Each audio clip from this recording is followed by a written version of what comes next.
చిక్కుడుకాయ పాలు వేసి వండుతున్నాను. మా ఇంట్లో చిక్కుడుకాయలు ఇవాళ.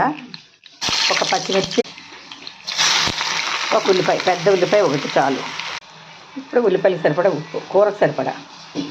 ఉల్లిపాయలు వేగిపోయినాయి. మర్చిపోయి నేను మాటలో పడి చిక్కుడుకాయలు వేసాను. ఇంట్లో చిక్కుడుకాయలు కదా అంత ముద్దు ముద్దుగానే చూసారా, చిలకల్లాగా. ఇప్పుడు పసుపు, అది చిక్కుడుకాయలు చూసారా ఎంత బాగా మగ్గినాయో. ఇప్పుడు కారం, గరం మసాలా పొడి. అల్లం వెల్లుల్లి పేస్ట్ వేయలేదు, వేయకూడదు కూడా. వేగిపోయింది కదా మసాలా పొడి, కారం వేగిపోయిన తర్వాత కొంచెం నీళ్ళు పోసుకోవాలి ఫస్ట్. తర్వాత పాలు పోస్తాను, ఎందుకంటే చిక్కుడుకాయ మెత్తపడుతుంది నీళ్ళు పోయడం వల్ల. అదిగో నీళ్ళన్నీ ఎగిరిపోయినాయి కదా.